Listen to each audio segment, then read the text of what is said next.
Olá, que bom poder estar com vocês novamente. Hoje o assunto é um assunto um pouco pesado. Então, alerta de assuntos pesados. Mas é um assunto que tem que ser dito. São coisas que tem que ser falada uma, duas, três, quantas vezes forem necessários, para que nós não nos tornemos vítima do acaso. Pois o acaso, ele não existe.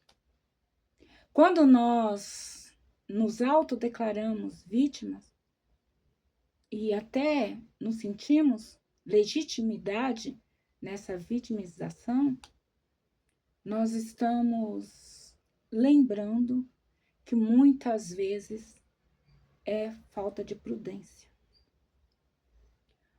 Nossa, Pi, que pesado, né? Sim, é um assunto pesado porque fala de algo que está acontecendo muito e que muitos, quando comentam, apenas lembra de dizer que não entende. Nós estamos falando do ato de desviver, o autodesviver. Sim. Nós estamos vendo hoje e vivendo uma realidade onde muitos jovens estão atentando contra suas próprias vidas. E, infelizmente, na realidade em que vivemos, essas tentativas, por muitas vezes, se transformam em conquista.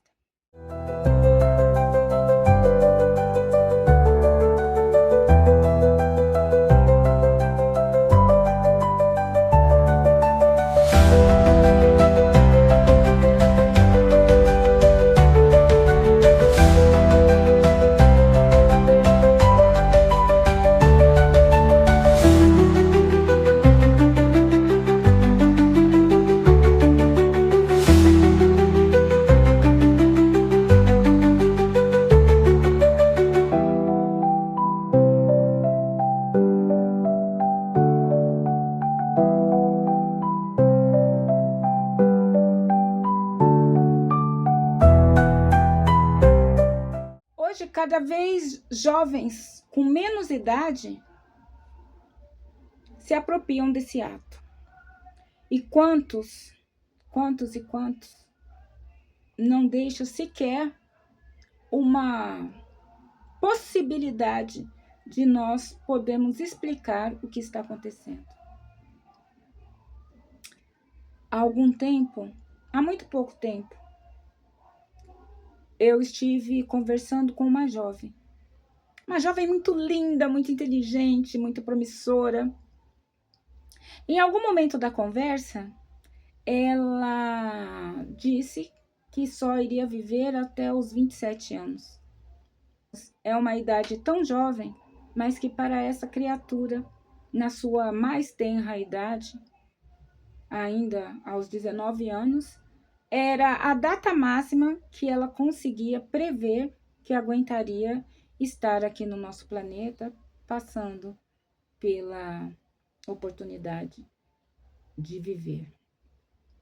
Então, eu fui puxando conversa e perguntando, e chegamos a várias situações onde, honestamente, o sofrimento desta criatura era enorme. Mas, caramba, Pice, ninguém percebeu a dor desta criança? 19 anos, dando uma validade para a sua existência? Não.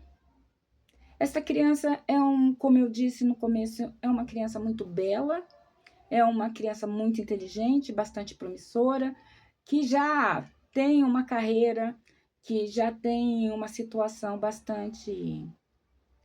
para a idade dela, ainda falta fazer faculdade, ainda falta tomar algumas decisões na vida, mas que pela idade dela, ela estava muito bem sucedida, obrigado.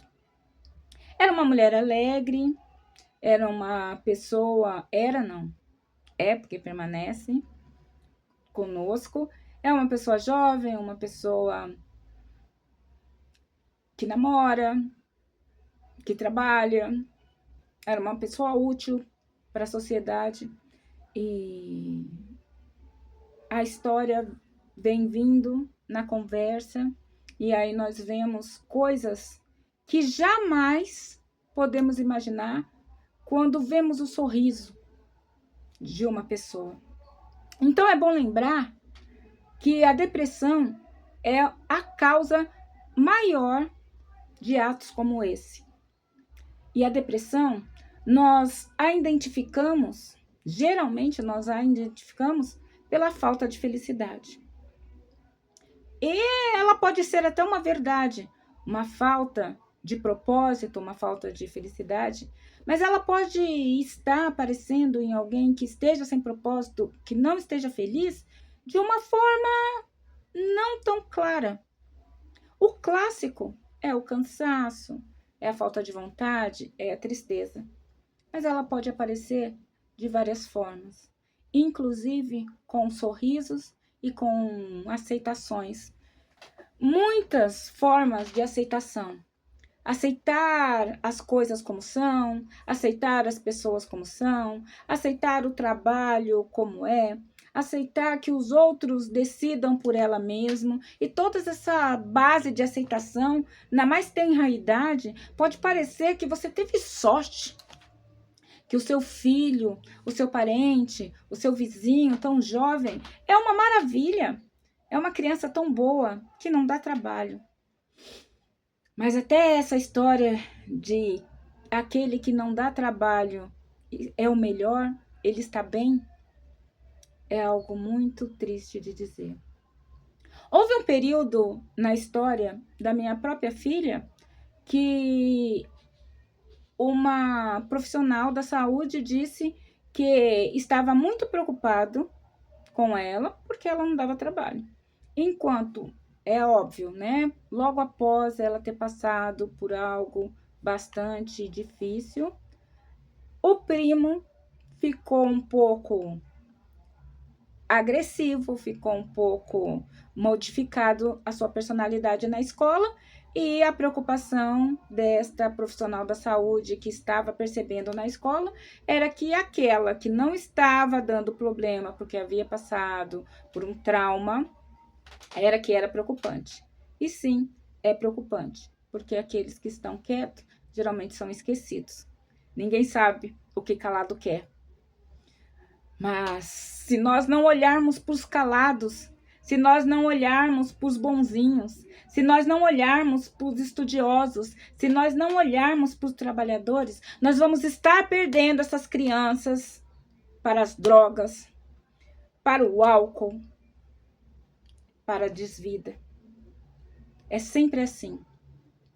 Aquele filho maravilhoso que nunca deu problema, é que um dia, ao acordarmos, a gente percebe que se tivéssemos dado um pouquinho mais de atenção, nós teríamos ele aqui do nosso lado. E com certeza, as pessoas que tentaram por algumas vezes e não conseguiram, passado essa fase de depressão, elas costumam agradecer a Deus por não ter conseguido. Então, sim, é uma fase, e esta fase, ela passa. Mas ela passa com tratamento, ela passa com olhar, ela passa com amor, ela passa com a intencionalidade daqueles convíveres, pai, mãe, filhos. Infelizmente, aqui no consultório e mesmo na vida cotidiana, eu tenho várias histórias que poderia contar. E eu posso dar um exemplo. Exemplo de uma amiga que há alguns anos atrás perdeu uma filha universitária, feliz, também uma bem-sucedida, e ela veio a cometer a desvida de uma forma que não deixou uma ideia de como isso poderia estar acontecendo se ela não demonstrou absolutamente nada. O pai que encontrou o corpo, ele não conseguiu entender como é que alguém que estava tão bem há pouco tempo atrás, há poucos minutos atrás, algumas horas atrás, pode ter feito uma violência assim tão grave contra si mesmo.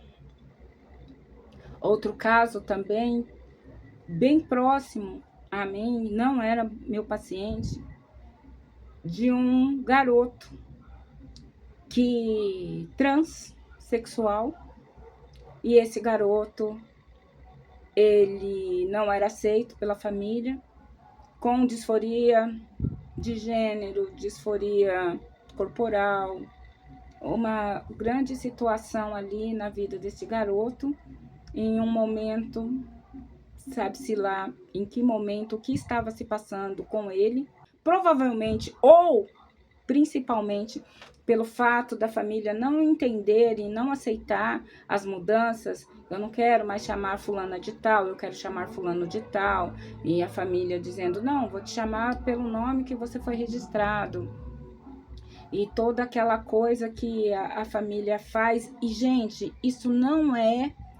quando eu estou falando sobre sentimento, sobre a mente, a gente não pode colocar que uma pessoa está certa ou está errada.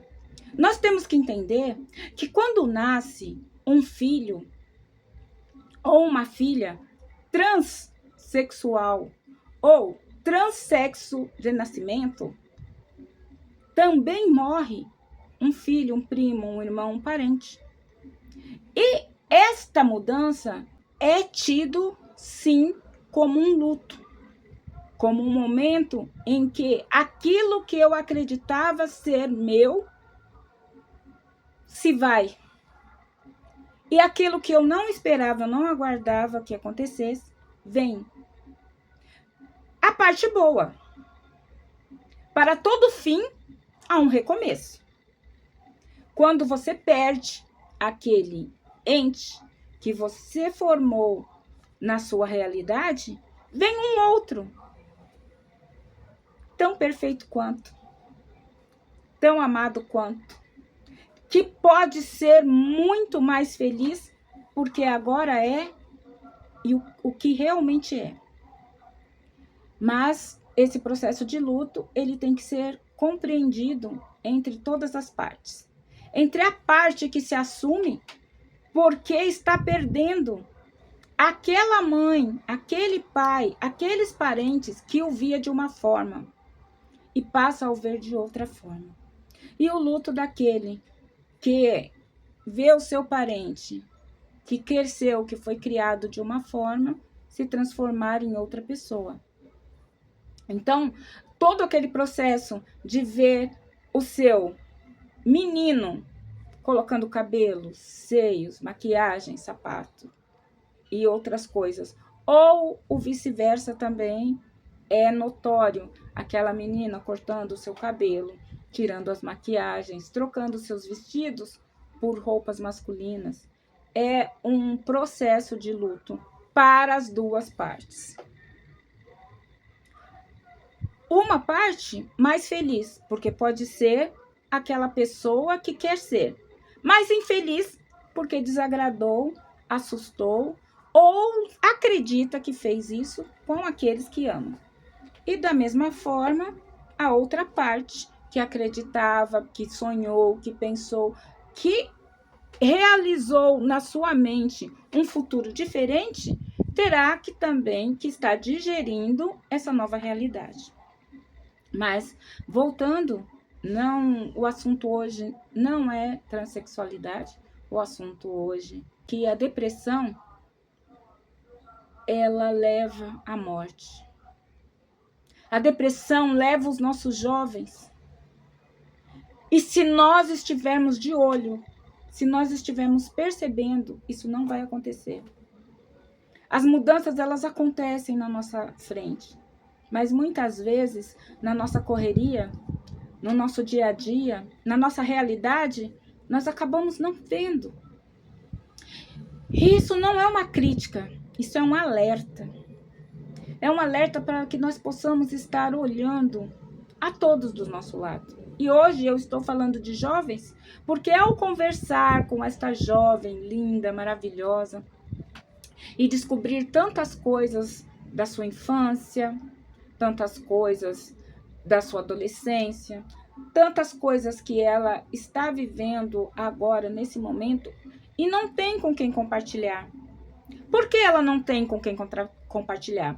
Essa pessoa, ela gasta muito dinheiro com muitas coisas, roupas, maquiagem, cabelo, aparelhos celulares, mas ela nunca pensou em pegar uma parte do seu dinheiro e gastar com um tratamento, para conversar sobre essa tristeza, para conversar sobre essa apatia, sobre esta falta de desejo de continuar, de permanecer. Afinal de contas, aonde foi aquela juventude que sonhava viver, que queria viver, que adorava viver? Nós temos que procurar incitar isso nos nossos jovens. Mostrar para eles que a vida continua além e muito além da adolescência e da juventude. E que o que hoje para nós é muito grande, amanhã pode não ser nada.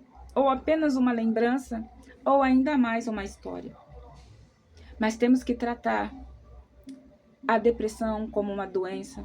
Temos que tratar esta necessidade de validação como uma doença. Temos que olhar que esta brevidade que a juventude se dá a si mesmo tem que ser hoje. Hoje eu tenho que casar, hoje eu tenho que ser feliz, hoje eu tenho que ganhar dinheiro, hoje eu tenho que ser lindo, hoje a minha pele não pode ter acne. Todos os adolescentes têm acne, todos os adolescentes sentem que a sua aparência não é uma aparência linda, maravilhosa, cheia de... Mas às vezes geralmente eles não estão vendo. E nós adultos, que já passamos por isso, estamos esquecendo de lembrar que sim, que ainda há muita coisa para estar vivendo, que ainda há muita coisa que pode acontecer na história, e que tudo que aconteceu, que pode ser ruim, que pode ser bom, pode ser trabalhado. Eu não gosto da palavra ressignificar, porque quando eu ressignifico, eu revivo uma coisa com outros significados. Já não basta reviver, ainda tem que dar outro significado? Eu costumo dizer trabalhar, porque quando nós trabalhamos uma situação que para nós foi traumática, nós percebemos que sobrevivemos. Nós percebemos que não mata. Perder um amor dói demais, mas nós não morremos de amor. Perder um parente, até quiçá perder a saúde por alguns momentos, até quiçá estar ali apartado de parte da nossa felicidade por momentos, é trágico. Ninguém está dizendo que não é. Só que passa. Tudo passa. E neste momento, as pessoas que conseguem partir, elas não verão que passariam. Elas ficarão presas naquela realidade que tanto deu a necessidade para elas de fugir. Então, fica aí o alerta para todos nós. Uma conversa com uma jovem. Eu gosto muito de parar e conversar em todos os lugares que eu vou. E ao conversar com esta jovem e perceber que quando ela diz que viverá até tal idade, provavelmente ela está dizendo, eu vou provocar, porque ninguém pode saber até que idade. E quando ela me afirma que ela sabe que viverá até essa idade, nós sabemos que há uma grande possibilidade de que ela faça isso com as próprias mãos. No entanto, porém, entretanto, todavia, ela deve ter dito isso para muita gente.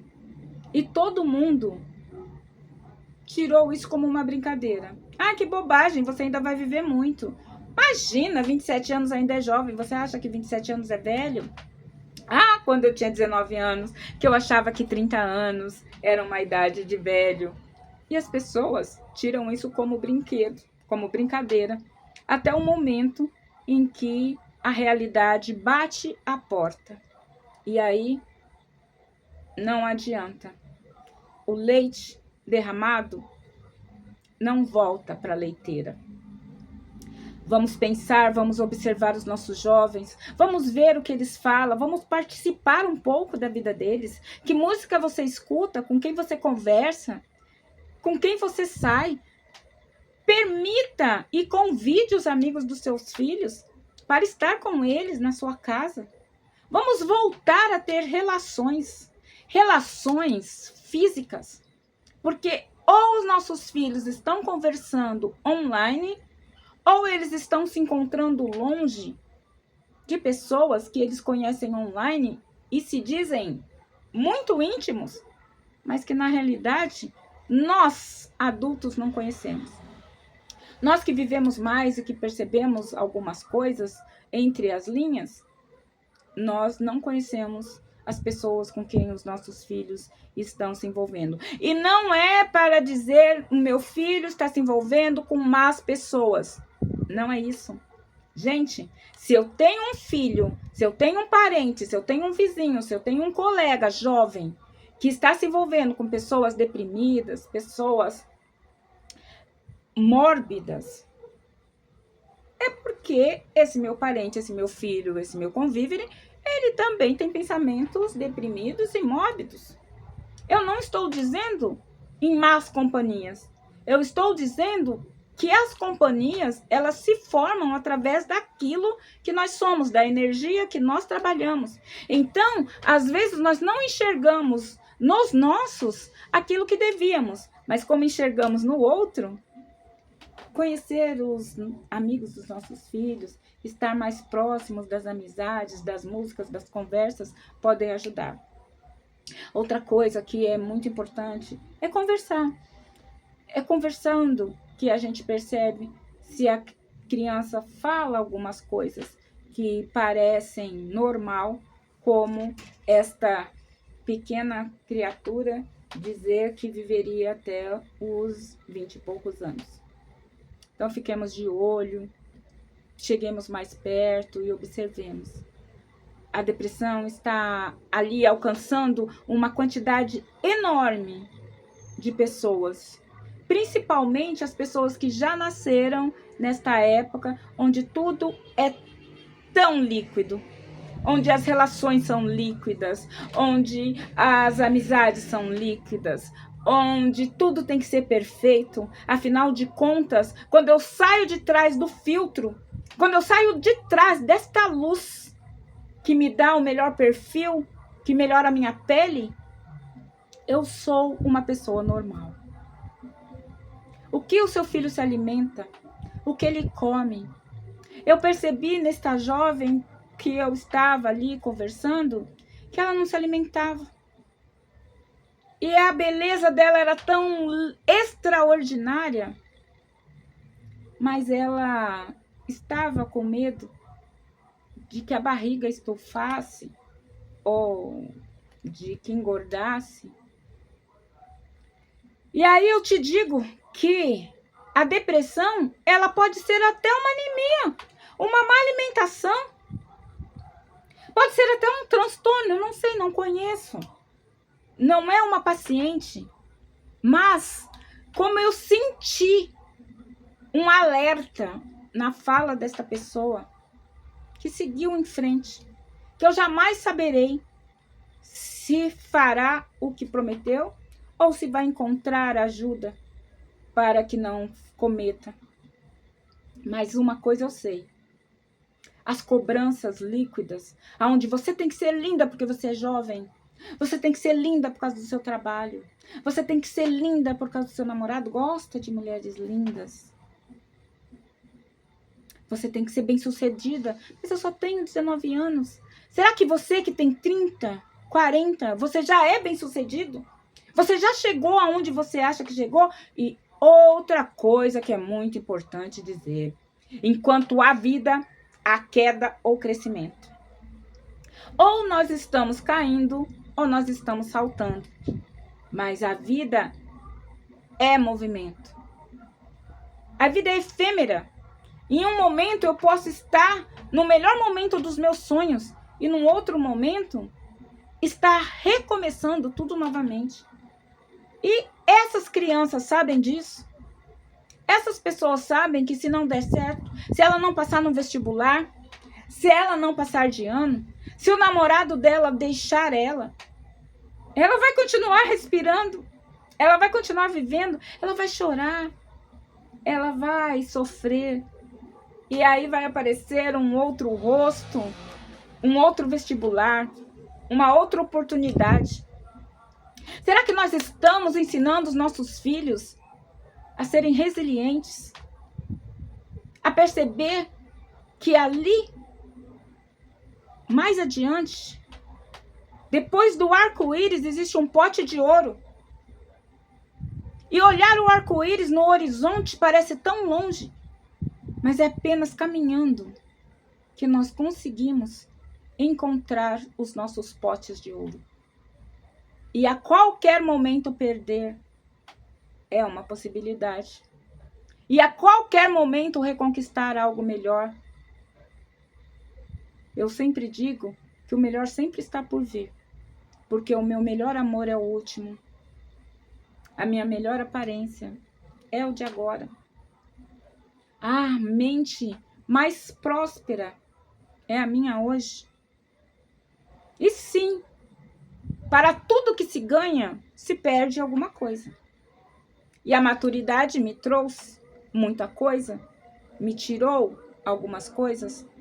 Beleza, um pouquinho de saúde, né? É uma dor ali, uma sensação de cansaço aqui. Mas a gente vai reabilitando, a gente vai conseguindo, a pele muda, o viço muda, os cabelos embranquecem. Mas ainda assim, existem novos amores, novas possibilidades, novos encontros. E tudo que é novo é grande, é bonito, é belo. Vamos plantar esperança no coração dos nossos filhos. Vamos ensinar os nossos filhos, desde muito cedo, que eles têm a quem se procurar, a quem se pautar, se as coisas estiverem difíceis. A gente solta, voa, passarinho, mas o ninho está sempre aqui. E talvez falte um pouquinho disso. Existe uma dependência emocional muito grande nos pais ultimamente. Eu escuto no meu set analítico sempre pais dizer que tem medo que os filhos cresçam, tem medo que os filhos vão embora. Nós temos aqui no Brasil uma prática, né, de estar sempre estendendo o que é nosso para os nossos. Então é um tal de pai criar para o filho. Eu vou conquistar para o meu filho. E o seu filho, com tudo, mesmo que pouco conquistado, o que ele vai conquistar? Pelo que ele vai lutar? E quando não se tem propósito, pode aparecer esta tal da depressão. A depressão, ela não precisa ter uma causa, ela não precisa ter um momento, mas ela pode ter uma causa, ela pode ter um momento inicial. Ela pode ter um gatilho que a traga. Existem pessoas que já são de natureza mais deprimidas, né? Existem pessoas que já são mais alegres. Existem pessoas que demonstram essa depressão com tristeza, outras demonstram com cansaço, outros demonstram com doenças que aparecem do nada. E tem outros que ainda são agressivos. Então, fiquemos de olho e procuremos ajuda.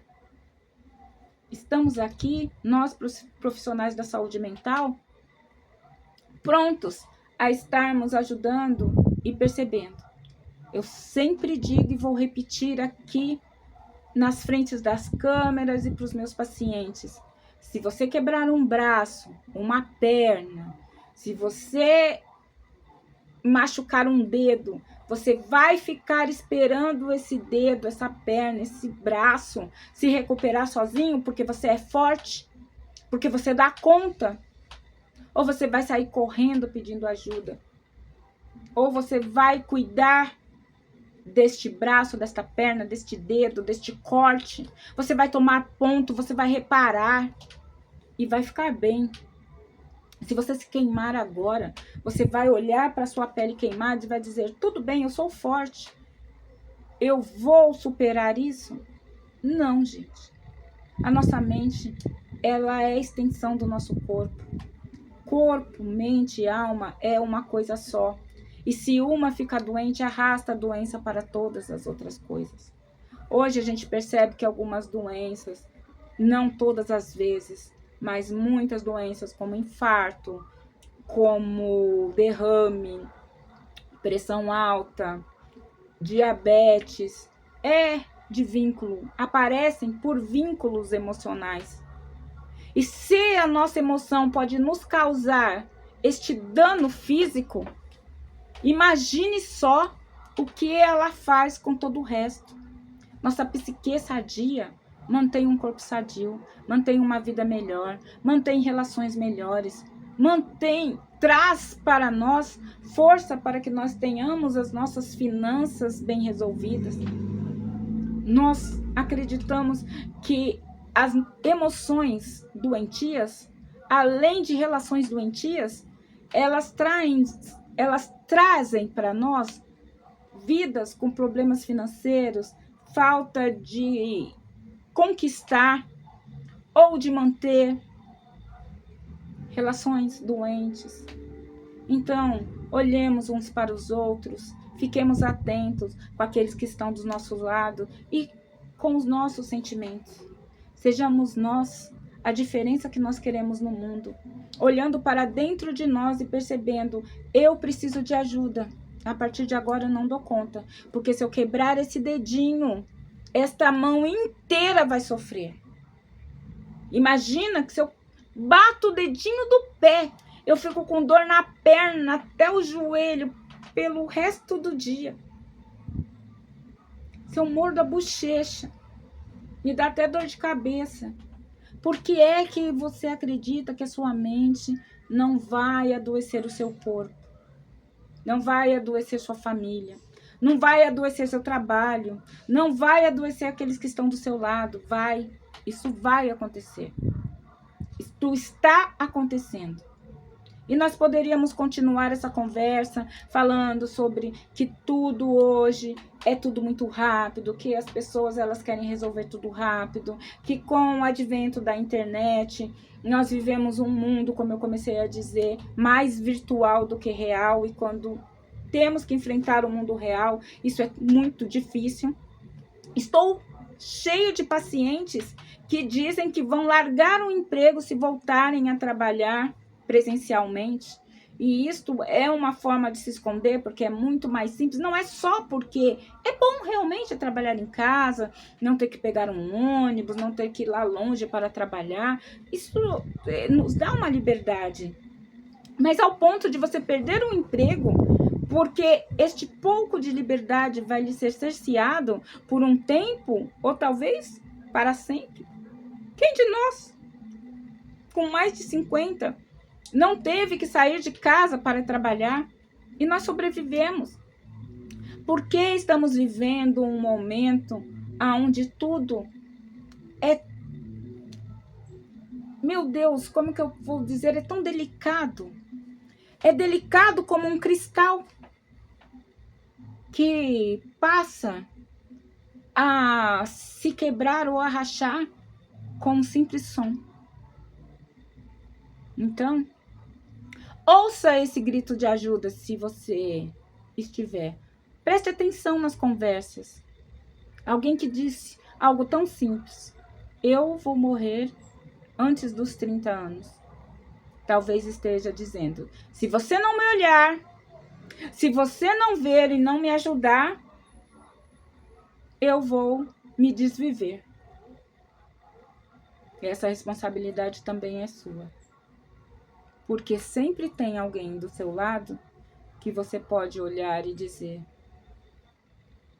fica comigo mais um minuto, que no minuto que vem você vai ver que tudo se resolve.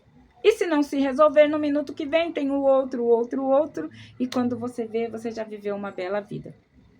Meu nome é Keller Damasceno, eu sou psicanalista, eu trabalho com traumas e violências, trabalho também com sexo e sexualidade. Eu sou a fundadora da clínica Mind Fluir, aonde nós tratamos o momento de hoje. A psicanálise, ela pode até descobrir que algo que está explodindo hoje em você, algum problema que está lhe incomodando hoje, ele pode ter nascido lá atrás. Mas não é lá atrás que nós vamos resolver. A pessoa que está aqui, no momento do agora, é que vai precisar do nosso atendimento, do nosso olhar, de modificar as suas ideias, os seus conceitos e os seus ideais.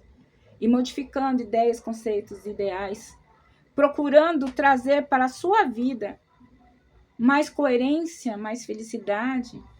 Muitas vezes, algo que é tão difícil de carregar como um corpo, ou como uma sexualidade escondida, ou como uma mentalidade diferente da mentalidade daqueles que nós convivemos, pode estar nos adoecendo e até nos matando. Mas também, quando nós reconhecemos o nosso potencial, nós conseguimos resolver esse problema. Eu vou, neste momento, acho que falei demais. Falaremos sobre isso muito mais vezes, porque é um assunto que deve ser cuidado, que deve ser tratado. Nós temos que mostrar e reconhecer que a vida, é bonita e é bonita. Então vamos viver, minha gente, e não ter a vergonha de ser feliz. Um beijo, um abraço e até a próxima.